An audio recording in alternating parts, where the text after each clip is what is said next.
Hello friends, आप सभी को मेरे यूट्यूब चैनल क्यूब में स्वागत है। आज हम लोग क्लास 10th का ट्रिग्नोमेट्री के बारे में पढ़ेंगे। ट्रिग्नोमेट्री का सारा कॉन्सेप्ट देखेंगे और एनसीईआरटी का सॉल्यूशन भी हम लोग करेंगे। ये ट्रिग्नोमेट्री का फर्स्ट पार्ट है, पहला क्लास है। चलिए देखते हैं। ट्रिग्नोमेट्री आपका ग्रीक शब्द से ग्रीक के 3 शब्दों से मिलकर बना है। एक है आपका ट्री, दूसरा है गोनिया और तीसरा है आपका मेट्रॉन। ट्री मतलब हो गया आपका 3 यानी कि 3। गोनिया का मतलब हो गया एंगल, हिंदी में बोलते हैं कोण।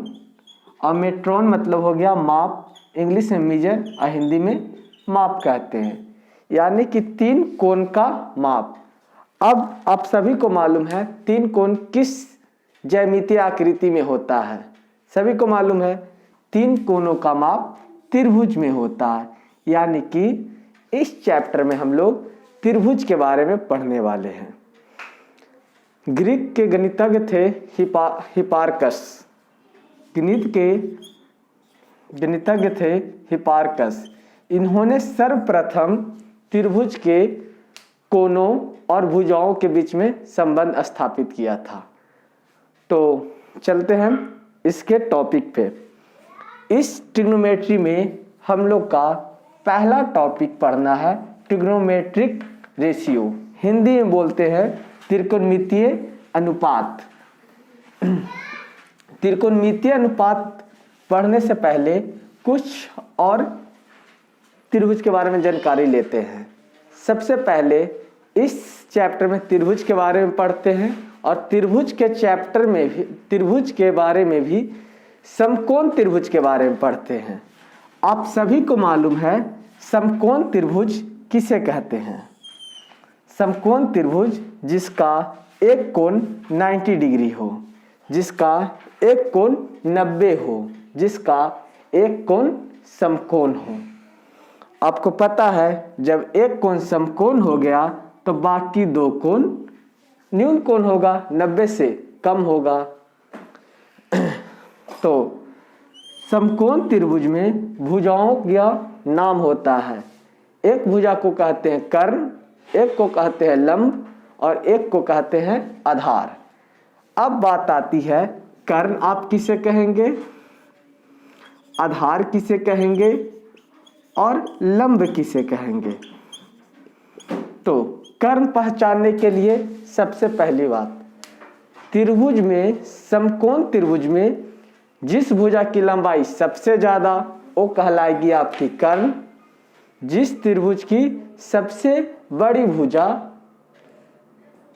समकोण त्रिभुज की सबसे बड़ी भुजा कर्ण कहलाएगी। अब इसका पहचानने का एक और तरीका है, या तो सबसे बड़ी भुजा और नहीं तो जो 90 डिग्री के सामने हो। 90 डिग्री के सामने वाली भुजा भी क्या कहलाती है, कर्ण। तो 90 डिग्री के सामने देख लेते हैं एक एग्जांपल से।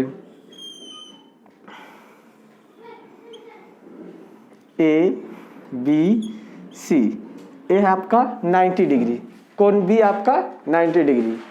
तो समकोण कर सामने वाली, तो बी के सामने आपका कौन सी भुजा है, AC, और AC क्या कहलाएगी, कर्ण। ये क्या कहलाई, कर्ण। तो कर्ण को पहचानने के लिए 2 नियम, या तो जो सबसे बड़ी है पहला देख लेंगे कि जो भुजा सबसे बड़ी वो कर्ण, और दूसरी जो 90 डिग्री के सामने हो, 90 डिग्री के सामने हो, वो कर्ण कहलाएगी। अब रही बात लंब और आधार की। तो लंब और आधार ऐसे हम लोग नहीं बता सकते कि कौन लंब होगी और कौन आधार होगी। इसके लिए सबसे पहले आपको कोण को बताना होगा कि किस कोण के लिए आप लंब देख रहे हैं और किस कोण के लिए आधार देख रहे हैं। तो चलते हैं देखते हैं लंब के बारे में। तो लंब कैसे पहचानेंगे हम। तो लंब पहचानने के लिए न्यून कोण की सम्मुख भुजा, न्यून कोण की सम्मुख भुजा, न्यून कोण की सम्मुख भुजा। अब आपको पता है कि समकोण त्रिभुज में दो न्यून कोण, एक आपका यहाँ पे ए हो गया और एक बी हो गया। तो जब दो न्यून कोण है तो लंब भी कितने हो जाएंगे, दो तरह के लंब हो जाएंगे। कोण ए के लिए कोई और लंब हो जाएगा और कोण सी के लिए कोई और लंब हो जाएगा। तो देखते हैं कोण ए के लिए लंब, ए के लिए चलिए लंब यहां लिखा गया है न्यून कोण की सम्मुख भुजा। सम्मुख मतलब आपके सामने, मुख के सामने। तो कोण ए के सामने, तो कोण ए के सामने आपकी कौन सी भुजा है, BC। तो कोण ए के लिए लंब आपका हो गया BC और इसी तरह कोण C के लिए लंब, C के लिए लंब। अब C के लिए लंब कौन हो जाएगी, तो आपको पता है लंब देखना है, जिस कोण का लंब देखना उसके सामने वाली भुजा। तो C के सामने, C के सामने AB, तो AB क्या हो जाएगी, लंब। अब आधार की बात करते हैं। ए तो लंब हो गई और अब आधार की बात करते हैं। आधार, आधार, आधार मतलब होता है बैठना, आसन्न। तो इसका कुछ नहीं, परिभाषा एक आसान सा परिभाषा है, न्यून कोण की आसन्न भुजा। आसन्न भुजा मतलब किस पे बैठा है, कौन किस पे बना है, किस पे बैठा है। तो ये देखने के लिए आपको इतना पता होना चाहिए कि न्यून कोण या फिर कोई भी कोण कर्ण पे नहीं बनती है, कर्ण पे नहीं बैठती है। तो कर्ण पे नहीं बैठती है तो उसके साथ जो दूसरी भुजा है वो आधार कहलाएगी। तो कोण ए के लिए देखते हैं, कोण ए के लिए आधार, ए के लिए आधार। अब देखना है कि ए कोण कहाँ बना है। तो देख लो यहाँ है ए, ए किस पे बैठा है, आधार मतलब बैठना, किस पे बना है, किस पे बैठा है। ए तो कर्ण है, इस पे तो बैठेगी नहीं, तो किस पे बैठी है, ए बी पे। तो ए के लिए आधार कौन हो गया, ए बी। अब चलते हैं कौन सी के लिए। कौन सी के लिए आधार कौन सा है आपका, कौन सी के लिए आधार। तो कौन सी किस पे बना है, तो आप देख सकते हैं इस पे तो बन नहीं सकता, ये तो कर्ण है आपकी, और कोई भी कर्ण, कोई भी कोण कर्ण पे नहीं बन सकती है। तो फिर किस पे बनी है या फिर किस पे बैठी है, तो BC पे। तो C के लिए आधार हो गया BC, आधार आपका हो गया BC। ये था आपका कर्ण, लंब और आधार को पहचानने के कुछ नियम। जब तक आप इन तीनों को नहीं पहचानेंगे आप त्रिकोणमिति नहीं सीख पाएंगे। इसलिए सबसे पहले आपको लंब, कर्ण और आधार निकालना पता हो किसे कहते हैं। तो चलिए कुछ और एग्जाम्पल देखते हैं जिससे हमें कुछ और क्लियर हो।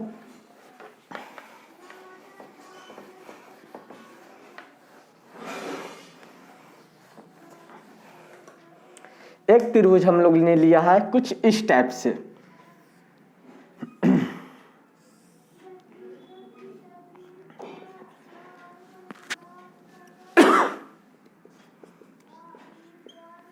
यहाँ आपका 90 डिग्री है। इसमें आपसे पूछा जाता है कर्ण।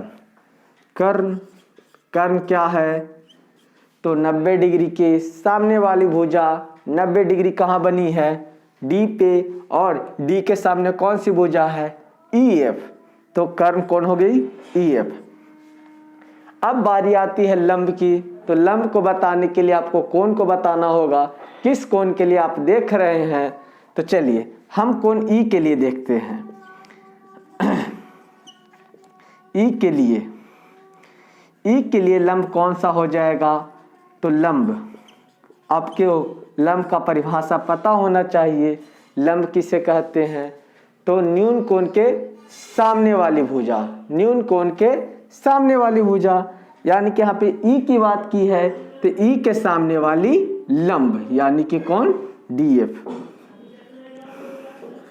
आधार, आधार किसे कहेंगे, तो आधार का सिंपल सा मतलब है किस पे बना है या किस पे बैठा है, और कोई भी कोण आपका कर्ण पे नहीं बनेगी, नहीं बैठेगी।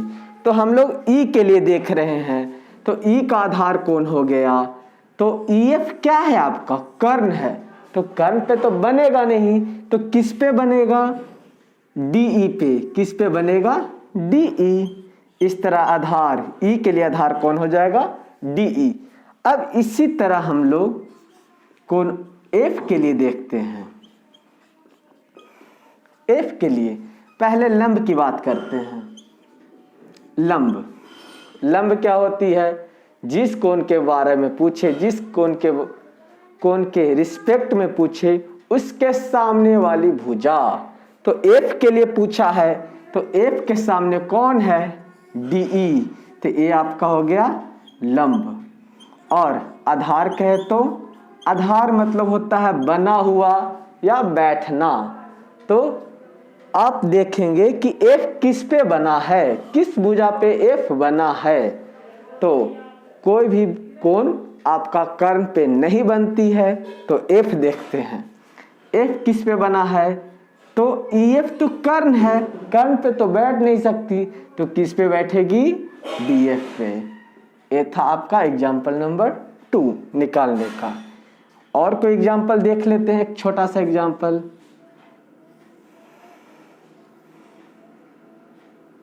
पी क्यू आर, यहाँ क्यू पे आपका 90 डिग्री है। सबसे पहले इसमें कर्ण आपको बताना है, कर्ण कौन हो जाएगा, तो देखते हैं। कर्ण, कर्ण किसे कहते हैं, तो 90 डिग्री के सामने वाली। तो कर्ण यहाँ हो गया 90 डिग्री के सामने, कौन सा है, तो आपका पी आर है, कर्ण हो गया पी आर। अब आती है लंब, तो लंब निकालने के लिए आपको कोण जानना होगा कि किस कोण के बारे में कहा गया है। तो यहाँ पे हम लोग कोण आर के लिए कह रहे हैं, कोण आर के लिए कौन सा लंब हो गया, तो चलो देखते हैं। तो लंब कौन होती है, तो आर के सामने वाली भुजा। आर के लिए पूछा है, तो आर के सामने वाली लंब पी क्यू। अब पूछा आधार, आधार मतलब किस भुजा पे बना है या किस भुजा पे बैठा है। तो आर किस भुजा पे बैठा है, तो ये तो आपका कर्ण हो गया, कर्ण पे तो बैठ नहीं सकती, तो किस पे बनेगा, आर क्यू पे। और इसी तरह कोण पी के लिए देखेंगे, तो पी के लिए आधार कौन सा हो जाएगा, आधार, लंब नहीं, मैं आधार पूछ रहा हूं आपसे। तो आधार मतलब होता है बना हुआ या बैठा हुआ, तो कर्ण पे तो नहीं बैठ सकती, तो पी कहाँ बैठा है, तो ये तो कर्ण है, इस पे नहीं, तो ये किस पे बैठा है, पी क्यू पे। और लंब की बात करें, तो लंब आपको पता है जिस कोण के बारे में कहा गया है उसके सामने वाली भुजा। तो पी के सामने कौन सा है आपका, आर क्यू। ये था आपका लंब, आधार, कर्ण के बारे में। तो इस तरह से हम लोग पहचान लेंगे। इसमें एक चीज और आपको पहले से पता होना चाहिए कि हम लोग पाइथागोरस प्रमेय के बारे में, पाइथागोरस प्रमेय, पाइथागोरस प्रमेय होता क्या है, ये आप लोग एक चैप्टर होता है जिसका नाम है त्रिभुज, उसमें पढ़ना है। क्लास 10th का चैप्टर है त्रिभुज, समरूप त्रिभुज में पढ़ना क्या कहते हैं। फिलहाल हम लोग इतना जानेंगे कि पाइथागोरस प्रमेय का यूज करके अगर हमें समकोण त्रिभुज का 2 भुजा मालूम है तो तीसरी भुजा निकाल सकते हैं। पाइथागोरस प्रमेय होता है कर्ण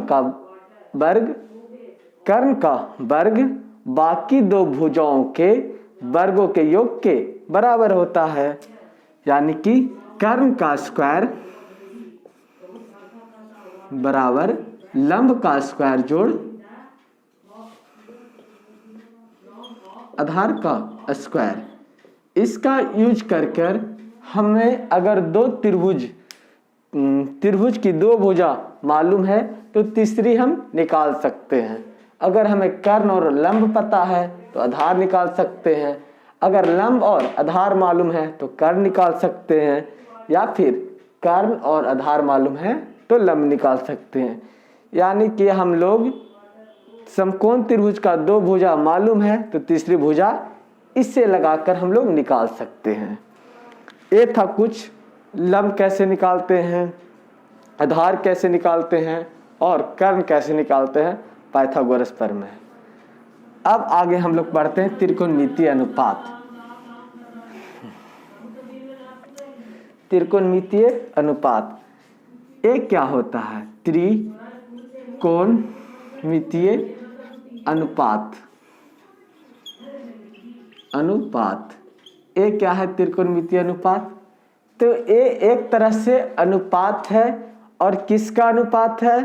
तो हम लोग त्रिभुज का चैप्टर पढ़ रहे हैं तो, और त्रिभुज के किस त्रिभुज के बारे में? समकोण त्रिभुज के बारे में। तो इसमें हम लोग समकोण त्रिभुज के भुजाओं के बारे में का अनुपात है। समकोण त्रिभुज के कोई भी दो भुजाओं का अनुपात त्रिकोणमितीय अनुपात कहलाता है।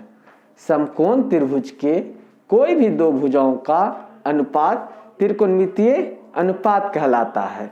तो चलिए देखते हैं क्या है। तो त्रिकोणमितीय अनुपात आपका 6 तरह का होता है। पहला होता है साइन, दूसरा होता है कोसाइन, तीसरा होता है टेंजेंट, चौथा आपका होता है कोटेंजेंट, पांचवा होता है आपका सेकेंट और छठा होता है कोसेकेंट।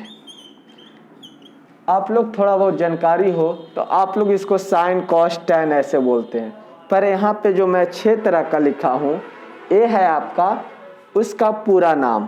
पहला साइन, दूसरा कोसाइन, तीसरा टेंजेंट, कोटेंजेंट, सेकेंड कोसेंट। तो ये क्या है? ये समकोण त्रिभुज के भुजाओं का अनुपात है। समकोण त्रिभुज के भुजाओं का अनुपात है और एक किसी कोण के रिस्पेक्ट में देखा जाता है। किस कोण के रिस्पेक्ट में ये है? तो चलिए, ऐसे साइन का शॉर्ट नेम होता है साइन, 3 लेटर। कॉस का भी, कॉस साइन का भी फर्स्ट का 3 लेटर कॉस, और इसका टैन। इसे शॉर्ट में कॉट कहते हैं, ऐसे सेक और इसे कॉसेक। ये सब इसका शॉर्ट नेम है। साइन, कॉस, टैन, कॉट, सेक, कॉसेक। अब चलते हैं कि ये होता क्या है। इतना तो हमें पता है कि अनुपात है, पर किस भुजा का अनुपात है, कौन कौन भुजाओं का अनुपात है। तो चलो, एक समकोण त्रिभुज ले लिया मैं, ठीक है। ये यहाँ पे 90 डिग्री बनाया और इस कोण को मैंने बोल दिया थीटा। चलो, इस थीटा के लिए एक कौन सी हो गई? तो ये भुजा आपकी कर्ण होगी, क्योंकि 90 डिग्री के सामने है। 90 डिग्री के सामने वाली कर्ण। इस थीटा के सामने वाली लंब, क्योंकि न्यून कोण के सामने वाली लंब कहलाती है। और एक क्या है? तो इस भुजा पे एक थीटा कोण बैठी हुई है, इसलिए आधार। एक क्या हो गई? आधार। इस पे नहीं बैठ सकती क्योंकि ये कर्ण है, और कर्ण पे कोई भी कोण नहीं बनती है और नहीं बैठती है। तो पहला आपका त्रिकोणमितीय अनुपात है साइन, और इसके बाद वो एंगल लिखा जाता है जिसके लिए हम लोग देखते हैं अनुपात। तो वो एंगल को हम लोग थीटा बोल चुके हैं। तो पहला आपका साइन थीटा, चूंकि ये क्या है? आपका अनुपात है, तो साइन थीटा होता है लंब बटा कर्ण।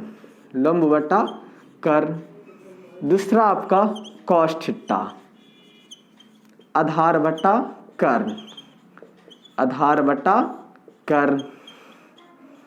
तीसरा होता है आपका टैन थीटा, ये होगा आपका लंब बटा आधार, लंब बटा आधार। अब कुछ बातें याद रखनी होगी आपको, सिंपल सा आपको याद करना है 3 और बाकी 3 खुद याद हो जाएंगे। साइन का उल्टा, साइन का उल्टा होता है कॉसेक, साइन का उल्टा कॉसेक, कॉसेक का उल्टा साइन, साइन का उल्टा कॉसेक और कॉसेक का उल्टा साइन, साइन का उल्टा कॉसेक और कॉसेक का उल्टा साइन। तो ये दोनों एक दूसरा का उल्टा होते हैं, यानी कि लंब बटा कर्ण है तो ये हो जाएगा आपका कर्ण बटा लंब, कर्ण बटा लंब। कॉस का उल्टा सेक और सेक का उल्टा कॉस, कॉस का उल्टा सेक और सेक का उल्टा कॉस, कॉस का उल्टा सेक और सेक का उल्टा कॉस। तो ए सेक है जो कॉस का उल्टा, ये दोनों एक दूसरे को उल्टे होते हैं, यानी कि आधार बटा कर्ण है तो ये क्या हो जाएगा कर्ण बटा आधार, कर्ण बटा आधार। और नंबर 6 आपका बच गया है कॉट थीटा, कॉट थीटा। तो टैन का उल्टा कॉट, कॉट का उल्टा टैन, टैन का उल्टा कॉट और कॉट का उल्टा टैन, ये दोनों एक दूसरे के उल्टे होते हैं। तो टैन होता है लंब बटा आधार, तो कॉट हो जाएगा आपका आधार बटा लंब, आधार बटा लंब। तो ये था आपका 6 तरह का त्रिकोणमितीय अनुपात। तो ये अगर आपको याद है तो आपसे एक्सरसाइज एनसीईआरटी का एक्सरसाइज 8.1 आसानी से बनेगा। अगर आपको ये चीज़ याद नहीं है तो बहुत प्रॉब्लम होने वाली है, और अगर आप लंब आधार कर्ण नहीं पहचान पाते तो भी नहीं होने वाला। तो आपको इस चैप्टर में एक तो आप ये पहचानना सीखे लंब आधार कर्ण, और दूसरा आपको ये अनुपात याद होना चाहिए, और इससे आप सारा कुछ निकाल सकते हैं। अब हम लोग नेक्स्ट क्लास में एनसीईआरटी का 8.1 कवर करने वाले हैं। अगर आपको ये वीडियो अच्छा लगा हो तो लाइक और सब्सक्राइब कर दे, ताकि हम आगे भी इस तरह का वीडियो लेकर आते रहें। Thank you.